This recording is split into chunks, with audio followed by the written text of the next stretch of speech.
Ok, estamos gravando. Adriana, fica à vontade, viu? Mais Ok. uma vez, obrigado. Eu que agradeço, gostaria de agradecer o convite. O Fernando entrou em contato comigo e depois o Carlos. Gostaria de agradecer, então, o convite às pessoas que estão aqui assistindo e parabenizar também a iniciativa, né, da Sociedade Brasileira de Ciência e Tecnologia da Madeira por organizar esses eventos. O Fernando pediu para eu mais ou menos conversar, falar o que a gente está desenvolvendo aqui no nosso departamento, e eu vou falar sobre 2 linhas de pesquisa. Não vou entrar muito em detalhes, mas vou ser rápida e tentar só dar uma geral, né, para vocês do que a gente está fazendo aqui. Então, como o Carlos falou, a minha área específica é a anatomia e identificação de madeiras, e vou falar um pouco sobre diferentes métodos que a gente tem desenvolvido para identificar madeira, tá? Então, primeiramente, gostaria de apresentar os membros do nosso grupo. Aqui no Mississippi State, somos o professor Frank e eu. Esses são nossos alunos que estão aqui atualmente, são eles que fazem o trabalho pesado de coletar dados, né? Graças a eles, a gente consegue desenvolver esse trabalho. E esses são os pesquisadores, nossos colaboradores, o Alex, que inclusive está assistindo a palestra nesse momento, do Serviço Florestal Americano, em Madison, em Wisconsin, e o Prabhu, que está em Wisconsin também. Atualmente ele está ligado à Universidade de Wisconsin, que é vizinha ali do FPL, né? E são eles que são os criadores, desenvolvedores da segunda linha de pesquisa que eu vou comentar mais um pouco, que é sobre a visão computacional. Então, só para dar um contexto geral, né, por que identificar madeiras, eu separei aqui em 3 diferentes motivações, né, mas a motivação inicial que deu né, esse pontapé inicial para a gente desenvolver essa tecnologia foi o comércio ilegal de madeiras, né? Então, comércio ilegal de madeiras representa uma ameaça às florestas, às comunidades que vivem dessas florestas, né, os ecossistemas. A gente tem uns dados aqui um pouco antigos, mas eu acho que talvez sejam os mais atuais que a gente tem, é que estima-se que de 15 a 30% do volume de madeira comercializado globalmente provém do comércio e da exploração ilegal de madeira.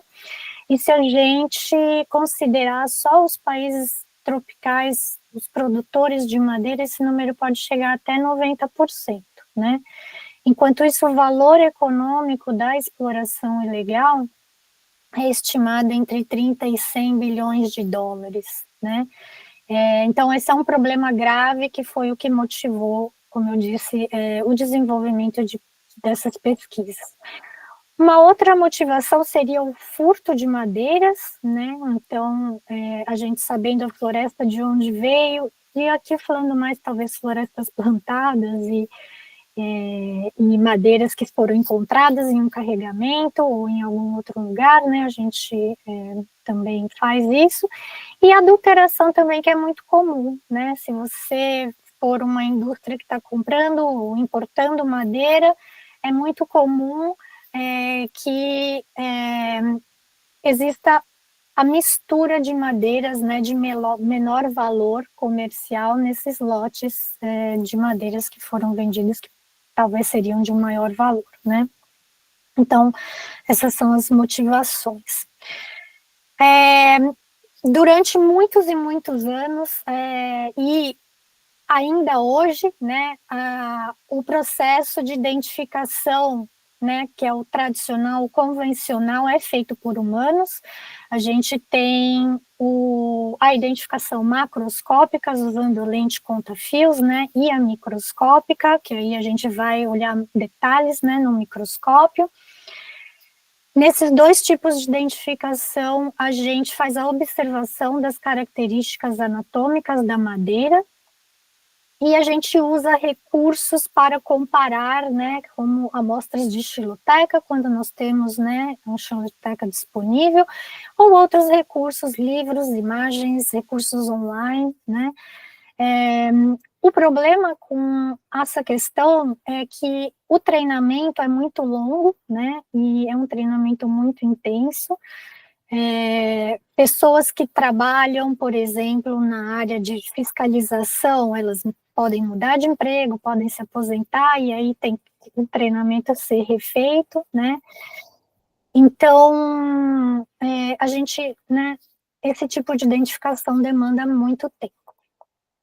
Um outro problema que a gente tem, eu não sei se aqui nos Estados Unidos é pior do que aí no Brasil, mas é que a maioria das pessoas não sabe identificar madeiras, né? Mesmo as pessoas que se dizem especialistas, talvez não sejam muito competentes, e eu não estou usando competentes aqui na palavra pejorativa, é mais no sentido de realmente não ter contato, por exemplo, com espécies exóticas aqui, né? Nós temos poucos instrutores qualificados e eu acho que aqui nos Estados Unidos, talvez nós somos a única universidade e único curso que tem uma disciplina dedicada à anatomia e identificação de madeira, né? Eu acho que outros cursos de outras universidades englobam o tópico, mas é dentro de alguma outra disciplina e são poucas aulas. Então, no geral, a capacitação para atender toda aquela demanda, né, não é suficiente. E se alguém quiser saber um pouco mais sobre isso tudo aqui, tem uma publicação que eu deixei aqui, né, o Alex é aqui um dos autores dessa publicação. Bom, então, por causa de todos esses problemas, né, os pesquisadores aqui no mundo inteiro têm tentado desenvolver métodos que aqui eu estou chamando de não convencionais para identificação de madeiras. Aqui eu estou incluindo DNA, DNA normalmente feito em laboratório, e nós estamos tentando desenvolver uma técnica para levar o DNA para o campo, e essa é uma das linhas de pesquisa que eu vou comentar hoje. Nós temos o sistema de visão computacional, envolvendo o uso de computador e agora tentando transferir essa tecnologia para os telefones, né? Que também vou falar um pouco sobre isso hoje. E aí nós temos o NIRS e o DART, né? Não vou entrar em detalhes, não vou falar sobre eles, mas também são técnicas. O NIRS, inclusive, utilizado também em campo. O DART eu acho que não, mas o NIRS sim. A gente já teve uma palestra aí do Gilles, né, do CIRAD, que falou um pouco sobre NIRS. Então, são essas técnicas que, né, atualmente estão sendo desenvolvidas, e eu vou falar dessas duas, o DNA e a visão computacional. Então, vou começar um pouquinho com o DNA, e um dos problemas, né, de identificar madeira usando DNA é que a gente precisa de DNA em quantidade e qualidade, né? O problema é que ter uma quantidade de DNA, né, da madeira numa boa qualidade é uma tarefa bem difícil.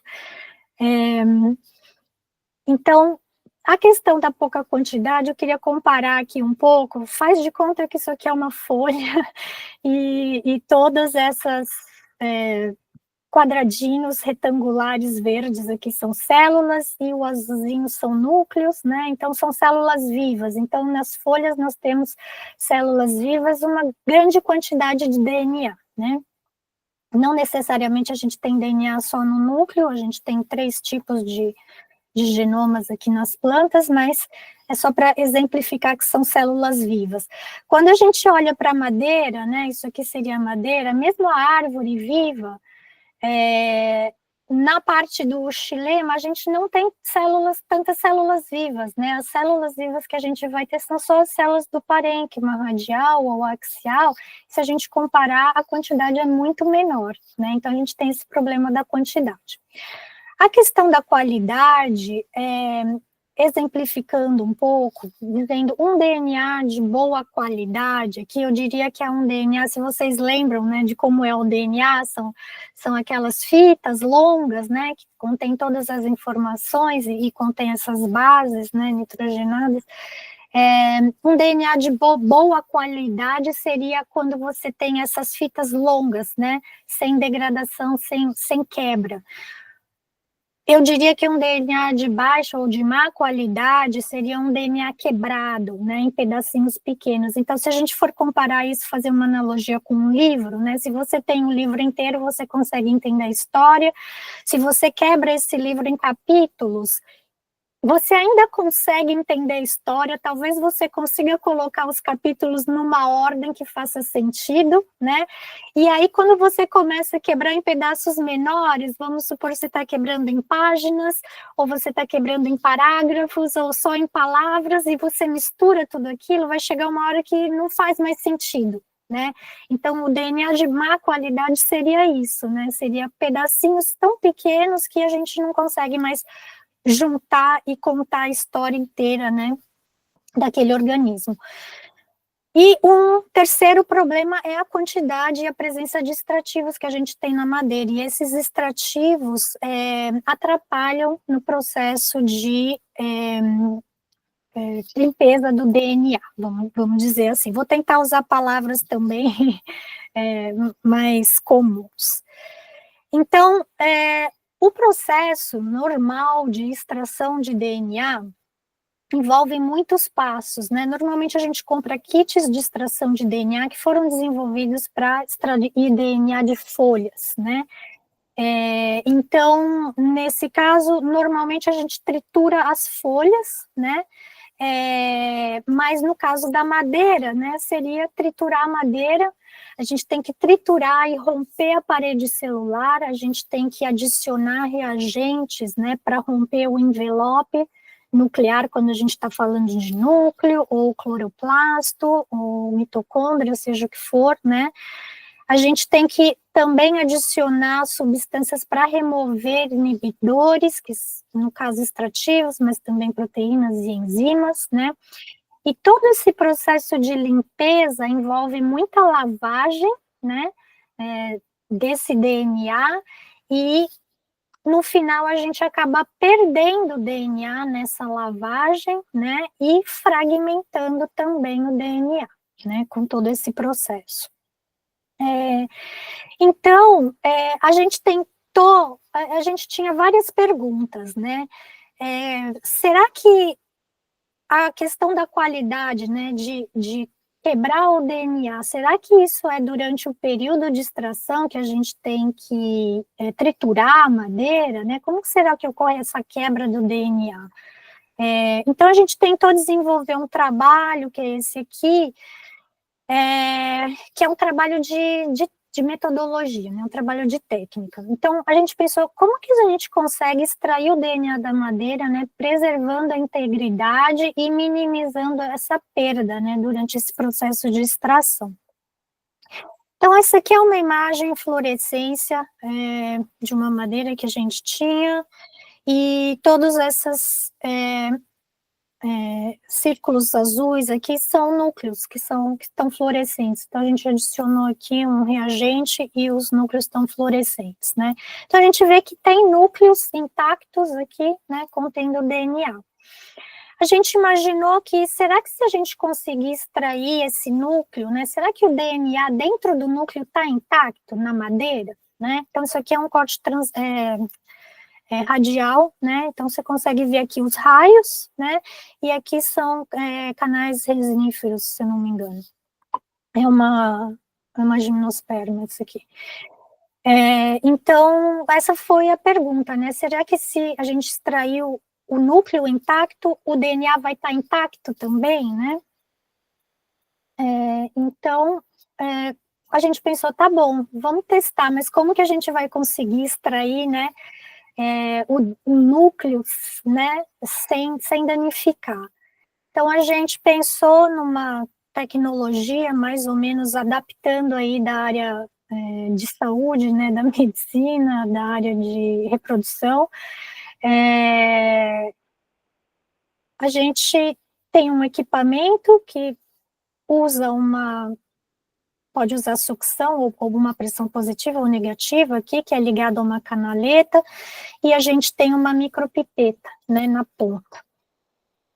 Então, é um equipamento, não sei se ainda hoje é utilizado ou se já está ultrapassado, mas que é do estilo dos equipamentos de usar em fertilização in vitro, né? Então, a gente pensou, será que a gente consegue usar esse equipamento, né, para capturar os núcleos? Então, isso conseguiria resolver uma parte do nosso problema, né? Então, que é a microcaptura aqui. Então, isolar um único núcleo intacto poderia resolver o nosso problema de qualidade, né? Se o DNA estiver inteiro lá dentro do núcleo. Mas o problema da quantidade, né? Se eu falei que na madeira tem poucos núcleos, e aí agora eu estou falando de usar um só, né? Parece uma coisa estranha, mas existe também uma técnica da área de saúde, também na área de reprodução humana, né, que é fazer essa cópia do DNA muitas e muitas vezes a partir de uma única célula, né? Então a gente resolveu testar e adaptar, e aí isso resolveria o nosso problema de quantidade, né? E isso está ligado aos reagentes que a gente usa, e a não usar aquele processo de extração de DNA e de limpeza e tudo mais, né? A gente não precisaria usando essa técnica. Então, isso aqui é uma visão geral do que a gente fez, né? Preparação das amostras, então a gente cortou, desculpa que essa aqui é uma imagem, tá tudo em inglês porque é tudo uma imagem e não deu para traduzir, mas a gente faz o corte radial aqui, né? Encontra os núcleos, usa o equipamento para capturar o núcleo, transfere para um tubo, e aí a gente faz aquela cópia do DNA muitas e muitas vezes, né? Essa parte aqui a gente fez só para ter certeza de que a gente não tinha uma contaminação, então a gente pegou essa sequência, né, esses reagentes daqui e enviou para um laboratório que faz o sequenciamento, e a gente comparou com um banco de dados online que existe com muitas e muitas sequências de DNA, né, de várias espécies. Então, isso aqui é mais ou menos, né, esse aqui é o nosso microscópio, é um microscópio invertido, as objetivas ficam aqui embaixo. Esse aqui é o micromanipulador, né, então a gente utiliza isso aqui para manipular essa micropipeta, e no próximo slide eu vou mostrar um videozinho que vai começar na luz visível, normal, aí vai transformar para fluorescência e depois volta para a luz visível, que no começo ele é bem rapidinho, então deixa eu mostrar. Aqui está a pipeta, aqui está a célula, e agora a gente consegue enxergar o núcleo aqui, né? Então, aqui o núcleo está sendo sugado, e aí agora eu vou puxar a micropipeta. Não sei se vai dar para enxergar muito bem, mas o núcleo está aqui. E aí eu volto aqui para a luz normal para eu conseguir tirar a pipeta ali, né, da lâmina. Então, esse aqui é o núcleo, e aí a próxima etapa é transferir esse núcleo, né, para o tubo, e aqui a gente tem os reagentes, e daqui vai diretamente para o processo de cópia, né? Então, eu não passo por aquelas etapas de limpeza, de colocar reagentes e de triturar, não passo por aquilo, nada. Então, a gente precisa, no DNA, agora uma quantidade, né? Então, a gente passa por um processo que a gente chama de PCR, em que a cada ciclo, né, a gente dobra o número inicial de DNA que a gente tinha. Então, a gente começou com um, né, só, que foi ali do núcleo, e a cada ciclo, então a gente faz esse ciclo umas 40, 45 vezes, até a gente conseguir uma quantidade suficiente que a gente consiga visualizar. Isso aqui é uma placa de gel de eletroforese, né? A gente coloca o DNA numas canaletinhas aqui no topo, aí a gente coloca uma corrente elétrica, e esse DNA vai acabar correndo de um polo até o outro, né? Esse aqui é uma das regiões do DNA, não existe uma região única para as plantas ainda que a gente possa usar para identificar todas as plantas, então cada planta tal, a gente tem que usar uma região diferente. Essa aqui é uma região promissora que resolve bastante, mas não todas as plantas, então por isso que a gente usou essa. E o DNA vai né, migrar de um polo até o outro, e dependendo do tamanho dele, a hora que a gente parar, ele vai ficar aqui numa determinada região, né? Então, aqui 1.500, acho que bases, e aqui é 100. Então, esse nosso DNA aqui nessa espécie era entre 700 e 800, né? Então, a gente conseguiu ver que a gente tinha um DNA aqui num tamanho suficiente que a gente conseguiu amplificar essa região aqui, que era uma região maior, né? Essa região ainda pode ser dividida em duas sub-regiões, que são menorzinhas.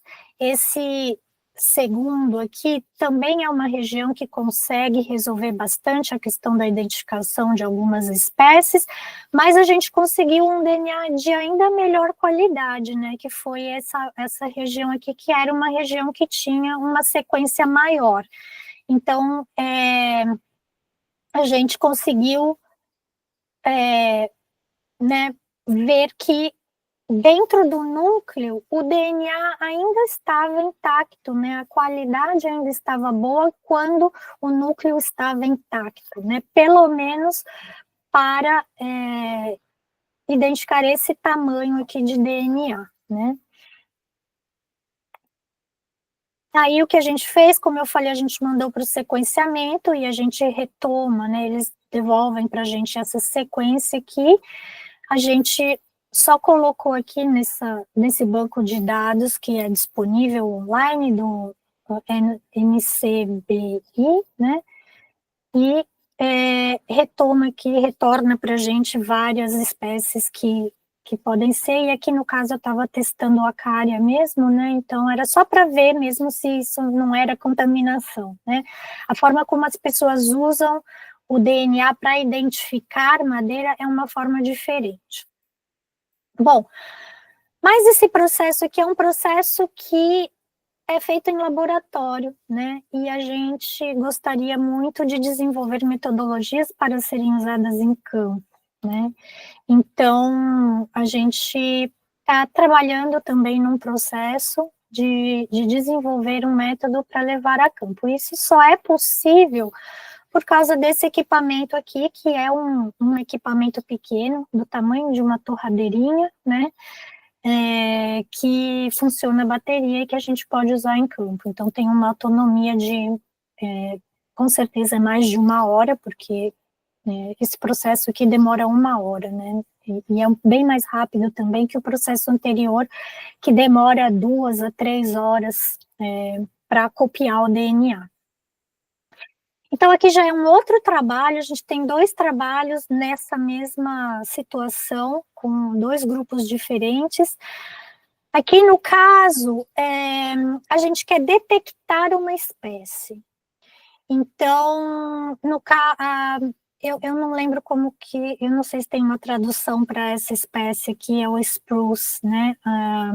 Então, tem algumas espécies que são plantadas aqui nos Estados Unidos, e tem uma outra que também é plantada aqui, mas é uma europeia. E a gente quer detectar essa europeia aqui, anatomicamente, a gente não consegue separar essas espécies, elas são muito semelhantes, né?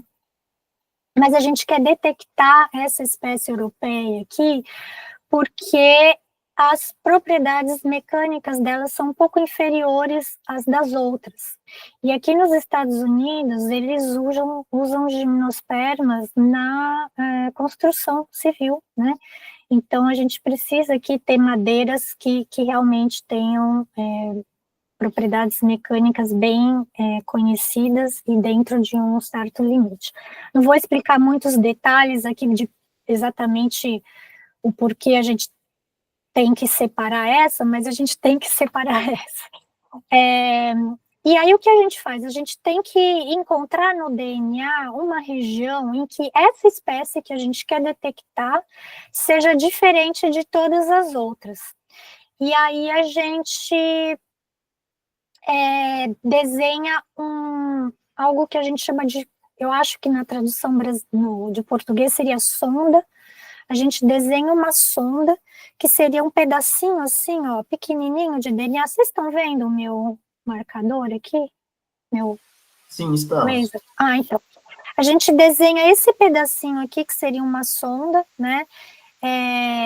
Essa sonda tem duas regiões aqui, uma região que seria uma região fluorescente, e essa outra região aqui que está inibindo a fluorescência por aproximação.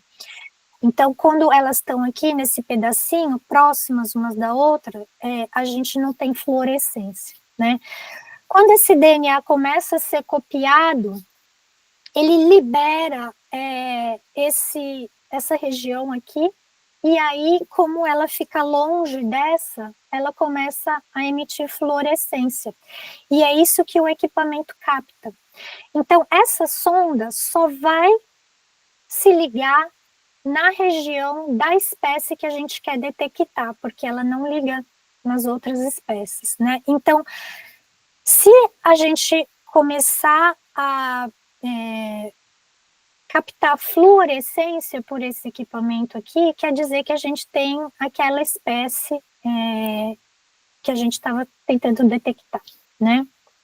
Então, obviamente, no início, para desenvolver isso tudo, encontrar concentração adequada, temperatura adequada, a gente desenvolve com folhas, né? E aí depois a gente parte para madeira, né? Para validar. Porque é bem mais fácil desenvolver todo o processo com folha, né? Então a gente está usando isso aqui nessas espécies, né, de spruce, e a gente está também trabalhando com o pinus, né? Que tem várias espécies aqui de um grupo de pinos, e a gente também não consegue dizer qual é qual, né? Então, essa é a parte do DNA. Então, essa é uma das áreas de pesquisa, né, que a gente tem aqui. E aí, voltando para os métodos não convencionais, eu vou falar agora um pouco da visão computacional. Então, eu separei aqui um pouco os trabalhos que a gente tem desenvolvido, e mesmo antes da gente entrar em colaboração com o FPL, né, com o Alex, eu coloquei os trabalhos anteriores, eu nem estava aqui ainda, mas eu dividi mais ou menos em 3 tipos de trabalhos, tá? Eu não sei se esses nomes são os mais adequados, mas trabalhos de desenvolvimento. Então a gente tem aqui alguns artigos que explicam como que essa tecnologia funciona, né, e como é a tecnologia. Aqui do lado direito são modelos de identificação, e normalmente a gente desenvolve em parceria com outros países que conhecem essa tecnologia, acham interessante e querem desenvolver um modelo para identificar as madeiras daquela região que são importantes para eles, as madeiras comerciais que são importantes. E aqui no meio a gente tem os trabalhos que são aquelas perguntas que a gente se faz, né? O que está acontecendo, como que isso funciona, como que tal coisa afeta outra coisa, né? Então, para dar exemplo aqui, a gente tem um de qualidade. Então, a gente fala em qualidade das imagens, na qualidade do trabalho, Então, por exemplo, se eu der uma imagem de uma borracha, né, para o computador e eu dizer que isso aqui é eucalipto, né? E aí, isso no desenvolvimento do modelo, né, no treinamento do modelo. Eu disser que essa borracha aqui é um eucalipto, e aí eu der essa borracha de novo no teste, ele vai dizer que isso é um eucalipto, então está 100% certo, né? Só que a informação que eu dei para o computador é completamente errada, né? Então, esse artigo tá comentando sobre o tipo de informação que a gente dá, né, para o computador, como desenvolver esses procedimentos, essa tecnologia com qualidade. E depois a gente fez outras perguntas, né? Como que fica a preparação da superfície, né? Quando a gente faz com faca, como que é a qualidade, como que isso afeta a precisão, né? Se tem risco, se não tem. Depois a gente fez um outro trabalho também com relação a foco, com relação a tamanho de imagem, né? Mais questões da imagem digital. E depois a gente tentou desenvolver ou resolver um problema, né, que é um problema que a gente tem, que todo mundo tem, que é o tamanho dos modelos. Quantos tipos de madeira você consegue dar para o computador e ele consegue identificar com uma boa precisão, né? O problema que acontece é que quanto mais madeira a gente dá para o computador em um único modelo, mais ele se confunde, né? E aí a precisão acaba diminuindo. Então, é mais ou menos esses 3 grupos assim, de linhas, sublinhas de pesquisa que a gente trabalha aqui nessa área de visão computacional. Mas eu queria mostrar aqui agora, né, desde o início, mais ou menos, quando que a ideia surgiu, ou talvez até tenha surgido antes disso, mas até o primeiro artigo, né, que foi publicado mesmo com a documentação do uso, foi lá em 2018, então tem bastante tempo, né, que demanda para desenvolver toda essa tecnologia e de forma bem pensada, né. Então, o equipamento, a tecnologia que a gente usa foi batizada de Xylotron, né, ele envolve a parte de hardware e de software. A parte de hardware é o Xyloscope, que é esse equipamento aqui, que é a câmera e a lente que captura as imagens, né? E, claro, o laptop que contém os modelos, onde está o software, né, que a gente usa a rede neural convolucional para fazer a identificação. Esse é um sistema baseado em inteligência artificial, né? Ele foi projetado no Laboratório de Produtos Florestais do Serviço Florestal Americano. E, claro, é um equipamento portátil, que é o que a gente tenta sempre desenvolver, né? Tecnologia portátil para levar em campo, para os fiscalizadores poderem usar, e é de uso livre, né? Então, naqueles artigos que eu mostrei anteriormente ali, de desenvolvimento, né? São os artigos que ensinam a preparar, a montar esses equipamentos, o que você usa, até imprimir em 3D, né? As pequenas partes em plástico, tem todos os modelos lá. Então, atualmente, a gente teve uma evolução, né? Então, a gente atualmente consegue usar o equipamento para identificar madeira e carvão. Para identificar madeira, a gente tem a luz visível e também uma luz ultravioleta, porque algumas madeiras são fluorescentes também, e a gente pode usar isso, né, para separar algumas madeiras. E a gente tem também um modo da luz visível que a gente coloca para melhorar a imagem do carvão, né, que é a posição carvão. Então, aqui é só um exemplo da luz visível na posição madeira, né, aqui à esquerda. No meio é da luz normal, né, da luz visível em posição madeira, mas olhando para o carvão, e depois a posição carvão, né, como melhora a imagem do carvão também, né. Então, isso foram evoluções que no começo era só essa aqui, né, de luz visível madeira, hoje a gente tem também ultravioleta e carvão. Bom, uma coisa não há produção comercial, né, a ferramenta é de uso aberto, toda a produção que a gente faz é para o nosso uso, né, e o valor mais ou menos $2.000, talvez um pouquinho mais agora. Esses modelos que a gente desenvolve, né, que a gente chama de modelos, são personalizados, porque a gente não tem um modelo para identificar todas as madeiras do mundo, né, então, personalizado no sentido de que depende do que você precisa, quais são as madeiras da sua região que você precisa identificar, né, e atualmente a gente consegue identificar, como eu já falei, madeira e carvão. Aqui é só como funciona para manusear o equipamento, né? Eu não vou falar sobre o desenvolvimento dos modelos. A gente também já teve uma palestra, né, do Jedi que falou um pouco, bastante até sobre visão computacional. Eu não conseguiria explicar melhor do que ele. Então, o que a gente faz aqui, né, a gente prepara, então, a gente quer identificar uma madeira, a gente prepara a superfície da madeira, né, corta, a gente tem que, né, a gente tem que ver a superfície da madeira, e para isso não precisa nenhuma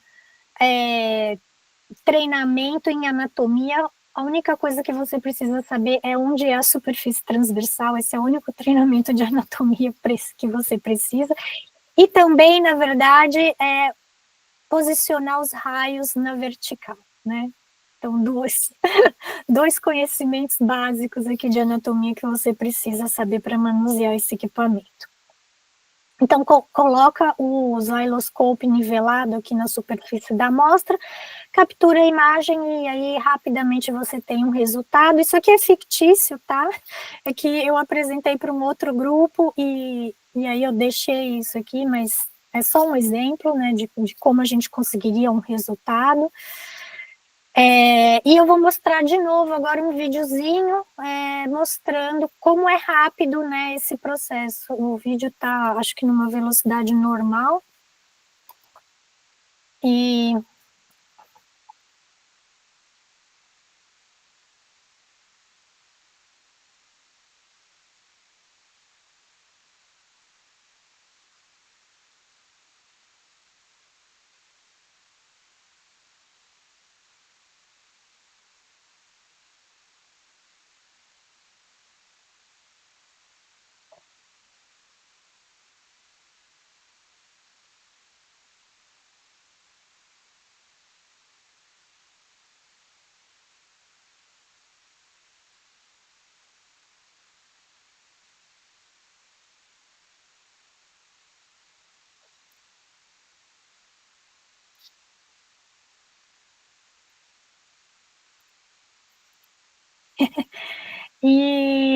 é assim, é rápido, né? Então, nossos alunos também que fizeram esse vídeo, eles fazem tudo aqui.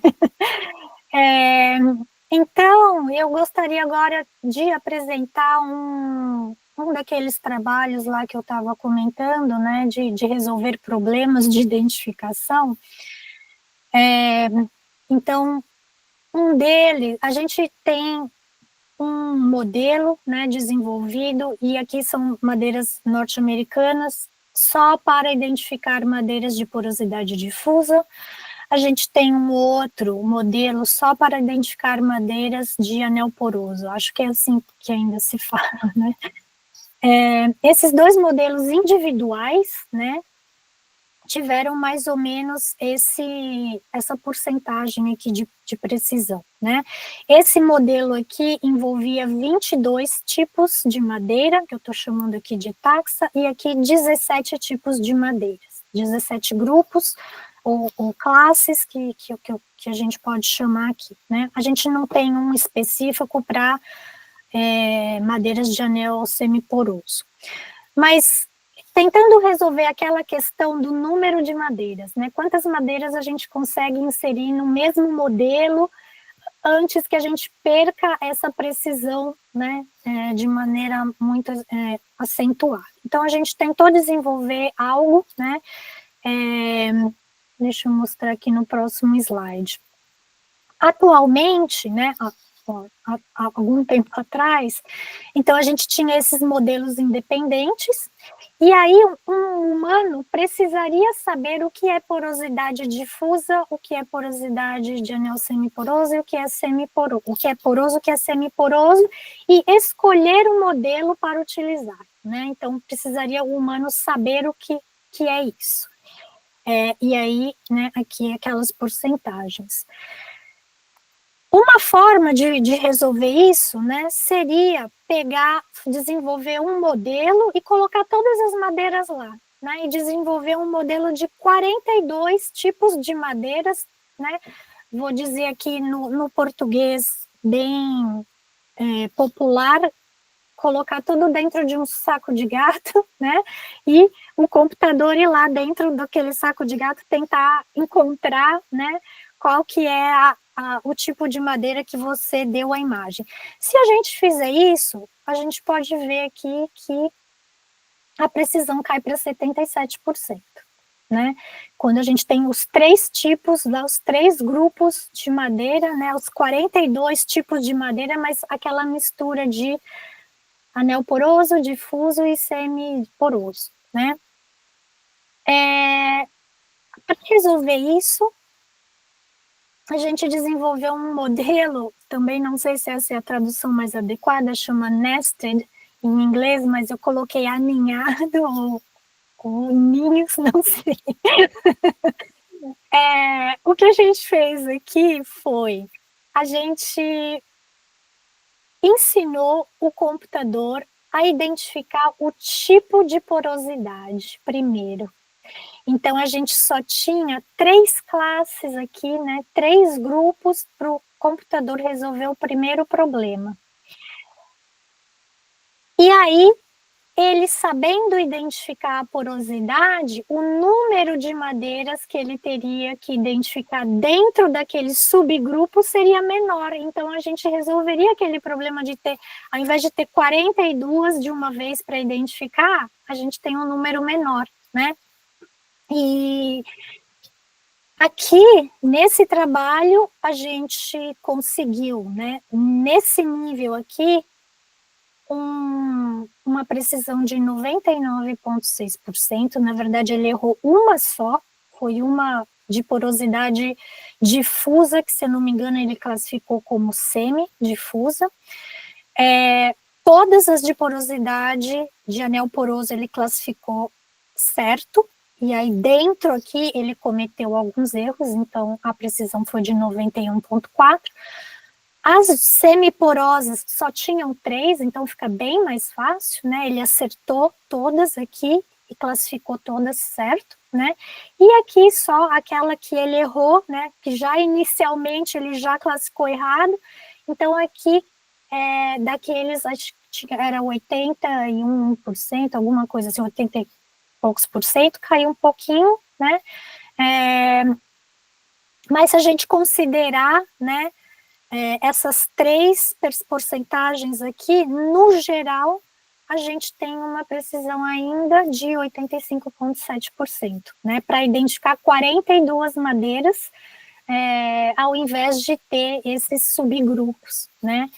Então, claro que esse modelo só serve para as madeiras desse grupo, porque se a gente for testar isso, desenvolver isso em madeiras tropicais, a gente não tem, né, semiporoso, a maioria difusa, então a gente tem que escolher uma outra característica para treinar o computador, né? Então, por isso que eu também falei lá atrás, né, que esses modelos são personalizados, né?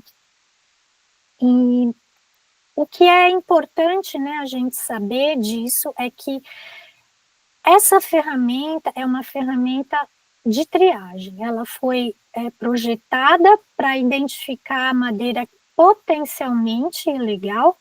Ela fornece uma causa provável para investigação adicional, mas ela não é uma prova legal definitiva, né? Mesmo porque a gente só consegue identificar nível de gênero, por enquanto. A gente também não identificou origem geográfica, então essa é uma das perguntas, né, também, que às vezes a gente precisa responder no caso de madeiras de origem ilegal. Só identifica os grupos existentes naquele modelo.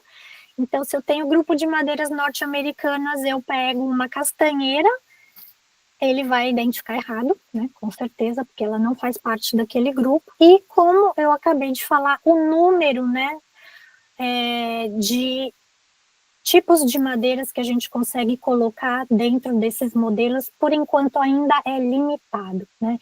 Então, essas são as questões que a gente tenta resolver e desenvolver trabalhos para resolver esses problemas e colocar cada vez mais madeiras, né, dentro desses modelos. Um outro trabalho que a gente quer desenvolver é transferir essa tecnologia, né, que por enquanto está sendo desenvolvida no computador, a gente quer transferir essa tecnologia para o celular, como eu falei anteriormente, né, existem problemas com relação ao tipo digital mesmo, né, de arquivo, de imagem. A imagem digital do celular é diferente da imagem digital que a gente captura com o nosso equipamento, então, esses detalhes todos a gente precisa pensar e saber como transferir essa tecnologia, né, de um equipamento para o outro, a gente já está trabalhando nisso, né, mas enquanto isso não chega, né, eu queria apresentar aqui 2 aplicativos que foram publicados bem recentemente por um dos nossos alunos de mestrado. São aplicativos baseados em 2 publicações que tem disponível de graça online, que são das madeiras da América Central e das madeiras de Gana. Esse nosso aluno desenvolveu esses aplicativos para... É como se fosse um manual em forma digital, mas não é só um PDF, é realmente um aplicativo. Então, aqui você precisa saber anatomia, você precisa saber identificar madeira e você usa uma chave de identificação, né? Uma chave que, para quem nunca usou uma chave, são perguntas, né? São 2 perguntas e você responde, você escolhe entre uma pergunta e outra, né? E ela vai te levando até chegar num resultado. E é bem interessante, está disponível em iOS e Android. Essa aqui é interessante porque tem várias madeiras da América Central que são semelhantes às madeiras brasileiras, algumas são mesmos gêneros ou espécies, então é interessante ter esses aplicativos, né? E também, caso alguém tenha interesse em conhecer algumas madeiras norte-americanas, a gente tem um canal no YouTube com vídeos bem curtinhos, de 5 minutos, ensinando a identificar algumas madeiras norte-americanas, comparando uma com outra. Então, é bem fácil de ouvir. E aí, para finalizar aqui essa parte, né, qual o melhor método, né? Eu não estou aqui, né, essa apresentação não é para defender nenhum método em especial, mas é para dizer que depende da situação, depende do tipo de madeira, depende do nível de identificação que você precisa, depende do tipo de informação. Então, se eu preciso saber a origem da madeira, eu não consigo usar, né, identificação macro, identificação micro, eu não consigo usar a visão computacional, eu consigo usar um DNA, né, e eu consigo usar o NIRS e o DART, por exemplo, se eu quero saber a origem, né. Se eu tiver uma madeira que foi tratada termicamente, né, eu não sei se no Brasil chama torreificada, mas provavelmente esse processo vai degradar o DNA, né, Então, não adianta eu querer tentar usar o DNA nesse processo, que provavelmente eu não vou ter DNA ali. Talvez até uma identificação macroscópica, dependendo do que eu precise, né? Dependendo do tipo, funcione. Eu não vou usar uma tecnologia avançada sem necessidade, né? Então, depende, né, do que você precisa identificar. Então, todos os métodos são válidos, né, cada um no seu nível, cada um para resolver ou responder o problema, né, que a gente precisa responder. Eu tenho aqui meus dados, eu vou mostrar, se eu tiver ainda uns 5 minutos. Fique à vontade, Adriana. Eu vou só mostrar aqui, caso tenha gente que gostaria de conhecer aqui o nosso departamento. Então, a gente está na Universidade Estadual do Mississippi, fica aqui no sul dos Estados Unidos. A gente está num departamento de, talvez, bioprodutos sustentáveis, Sustainable Bioproducts. Esse nome mudou, né? A gente ainda discute voltar ao nome original, né? Talvez produtos florestais, alguma coisa assim.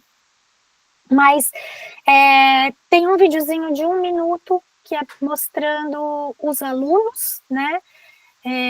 Daqui do departamento, alguns laboratórios, algumas áreas aqui do departamento. O vídeo está sem áudio, mas a única coisa que eles estão falando é o nome deles, e eles estão falando: nós somos Ciência da Madeira, né? Então eu vou passar. Você vai arrumar mais 2 dúzias de aluno agora aqui, viu, Adriana? Que ótimo! Então eu vou mostrar aqui, vou passar um videozinho aqui, esse videozinho de 1 minuto, vamos ver. Tava funcionando, vamos lá, carrega. Peraí, eu acho que eu tenho que tirar o marcador aqui.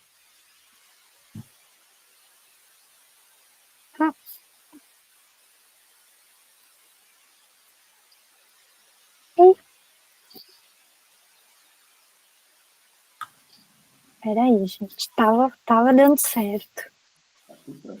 Deixa eu... A gente testou.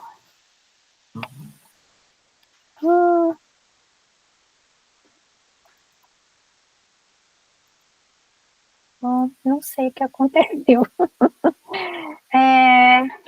Já sei, deixa eu fazer assim. Eu acho que sim vai dar certo. Aí tá rodando. Ele não vai deixar, mas eu vou fazer assim só. Desculpa. Oh, meu Deus, não posso mexer em nada. De novo.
Pronto. Maravilha, pô. Foram nossas... deu para ver. Que bom. Então, esses foram nossos alunos também que gravaram e editaram esse vídeo. Eles fazem de tudo aqui.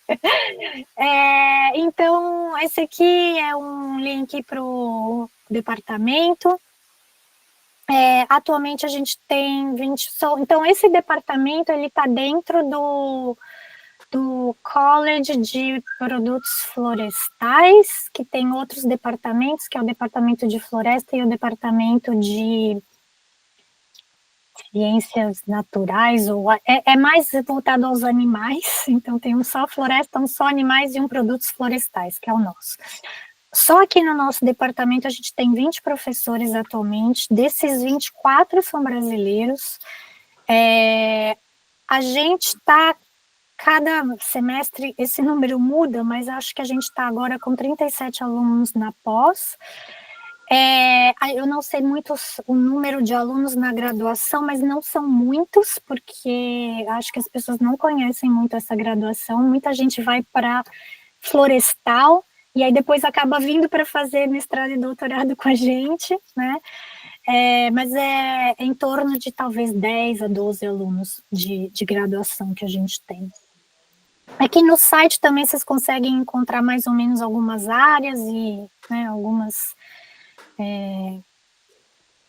artiguinhos sobre o que a gente faz aqui. Esse aqui é o mapa atual de alunos.